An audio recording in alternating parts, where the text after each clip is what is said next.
Hej, jeg hedder Jeanette Vække Larsen, og jeg er stifter af Sovecoach.dk. Til daglig hjælper jeg forældre med at få styr på sovevanerne for deres børn. Den her video er blevet til i et samarbejde mellem Sovecoach.dk og Sovedyret, og vi har samlet en række af de spørgsmål, vi har fået ind til en lille video, hvor vi har valgt de 3 mest almindelige spørgsmål ud, eller de hyppigst stillede spørgsmål ud. Og de 3 spørgsmål, de handler selvfølgelig om de 3 mest almindelige ting, som jeg oplever, forældre har spørgsmål til. Og det er selvfølgelig selve putningen om aftenen. Hvordan får vi den til at glide? Hvordan får vi etableret nogle gode putterutiner, nogle gode putteritualer, der betyder, at børnene nemt og dejligt lægger sig til at sove? Nummer 2, hvad gør vi, når børnene vågner om natten, når der er fest i sengen, når de rejser sig op, eller hvad gør vi, når de kan være rigtig, rigtig lang tid om at falde i søvn? Så de 3 ting vil jeg gerne fortælle jer om i den her video. Så det første spørgsmål, det drejer sig altså om selve putterutinen, selve kulturen omkring det at lægge sig til at sove. Og mange forældre har spurgt, hvordan får jeg mit barn til at falde i søvn nemt og dejligt, uden det helt store ballade eller meget tidskrævende ritual, der skal gå forud. Og man kan sige, for mange børn er det rigtig, rigtig ærgerligt, når dagen slutter, fordi i bund og grund vil de bare gerne have mere dag, mere mor og far, mere hygge, mere alt det, som dagen byder på. Og så kan man sige, at børn er udstyret med en, nærmest sådan en kæmpe imod søvn-mekanisme.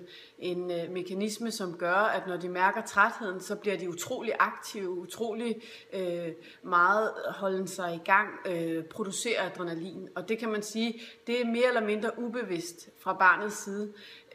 Forstået på den måde, at når de mærker trætheden, så er det simpelthen bare en mekanisme, der går i gang. De producerer adrenalin simpelthen for at holde sig i gang. Og det kan man sige, det kan være rimelig svært at falde i søvn, og derfor så oplever rigtig mange forældre, at børnene har utrolig mange enten undskyldninger eller krumspring, som de kan finde på, eller også er de rigtig sure, eller også rejser de sig op rigtig, rigtig mange gange i sengen, råber, skriger, fortæller, hvad de gerne vil have forældrene skal gøre, eller på anden måde giver udtryk for, at det ikke er særlig fedt at skulle lægge sig til at sove. Og for mig at se, så handler det lidt om at få gjort linjerne klare. Det vil sige, at man har nogle tydelige regler i forhold til, hvordan vi lægger os til at sove. Hvad er det for nogle ting, der kan lade sig gøre? Det vil sige, have et rigtig godt putteritual, der går forud for sengetid, hvor I gør nogle ting sammen. Jeg plejer at lave putteritual i 3 trin, hvor jeg læser en bog, synger en sang, og så trykker jeg lidt på børnene, mens de ligger nede i sengen, sådan, så jeg kan hjælpe dem til at finde roen.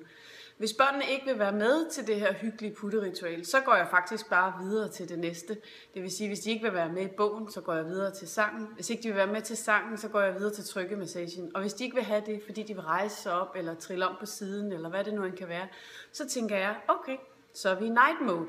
Og så kan man sige, nu har vi sagt godnat, nu har de fået tilbuddet, nu har de fået muligheden for at melde sig ind i kampen. Og det gør, at vi kommer over i det andet spørgsmål, som handler om, hvad gør vi, når det tager rigtig, rigtig lang tid for børnene at falde i søvn, når først vi har puttet dem. Og man kan sige, igen er det ønsket om at have mere dag, mere mor og far, mere det hele, der gør, at børnene holder sig i gang som oftest. Udover det er det også for mig at se ofte et spørgsmål om, at børnene ikke har evnen til selv at falde i søvn, lægge sig til at sove. Og for mig at se, er der rigtig, rigtig mange børn, for hvem det er noget, de skal lære. Det vil sige, at vi bliver nødt til at hjælpe dem til at forstå, at det at falde i søvn, det er noget, du skal gøre ved, at du rent faktisk lægger dig ned.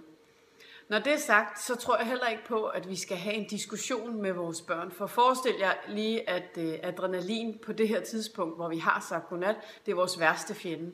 Forestil jer så, hvad der sker, når børn rejser sig op, for eksempel. Bare for at nævne et eksempel. Det er egentlig lidt det samme, uanset hvad det er for nogle krumspring, de laver. Men forestil jer, hvad det er, der sker fysisk, når børnene rejser sig op, og I lægger dem ned. Så rejser de sig op, så lægger I dem ned igen. Det producerer enormt meget adrenalin i børnenes krop, og det er ikke særlig konstruktivt. Derfor så plejer jeg faktisk i sådan en situation at trække mig. Og sige, okay, fint, du må gerne holde dig i gang, du må gerne stå op, du må gerne gøre alle de ting, du gerne vil. Det bliver bare uden mig så. Og så kan man sige, at når der er gået et stykke tid, så er det min erfaring, at så vil børnene gerne melde sig til at sige, okay, jeg vil gerne ligge ned, fordi så bliver mor hos mig for eksempel. Og så er man et skridt i den rigtige retning, så har man vist barnet, hvad der er meningen, man har vist dem, hvor det var, man gerne ville hen, og så kan man udvikle systemet derfra. Omvendt så kan man sige, at hvis børnene er rigtig kede af det, og har rigtig meget brug for at blive hjulpet, så er det også rigtig vigtigt, at vi er der, at vi hjælper, at vi trøster, fordi det er det, der gør, at de bliver trygge, og at de ved, hvor de har os.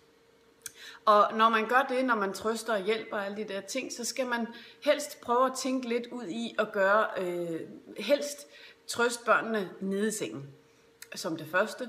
For det andet, så skal man prøve at se, om man kan give så lidt som muligt hjælp. Og for det tredje, så skal man forsøge, om man kan give hjælp af en type, som man over tid kan trappe væk igen. Og så kan man sige, når først det ligesom er tjekket af, så når vi faktisk til det tredje spørgsmål, som I har stillet. Og det handler om, hvad gør vi, når børnene vågner rigtig, rigtig mange gange om natten?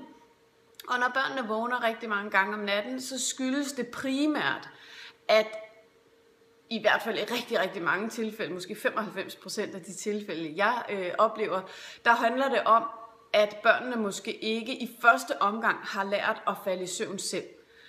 Der gælder den hovedregel, hvis man kan sige det sådan, for både børn og voksne, at vi forventer at vågne op i løbet af natten samme sted, i samme situation, som vi er faldet i søvn i første omgang.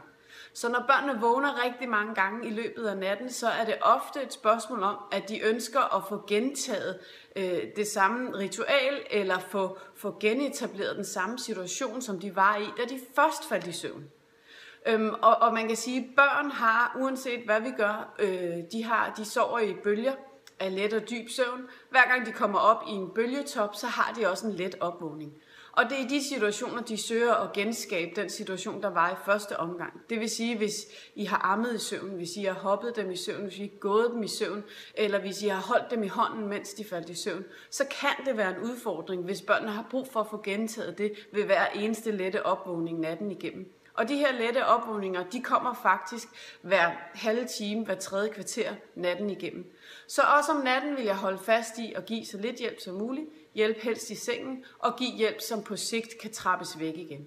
Og der kan man sige, at det er ikke altid, at man kan trøste i sengen, men så må man tage børnene op, hjælpe dem, holde om dem, vente på, at de falder til ro igen, lægge dem ned igen. Håber, at I kan bruge de her små gode råd til noget, og ellers er I rigtig hjertelig velkommen til at kigge forbi min hjemmeside sovecoach.dk. Der kan I finde både online kurser og forskellige forløb hos mig, som I er velkommen til at benytte jer af. Ha' en rigtig god dag. Hej.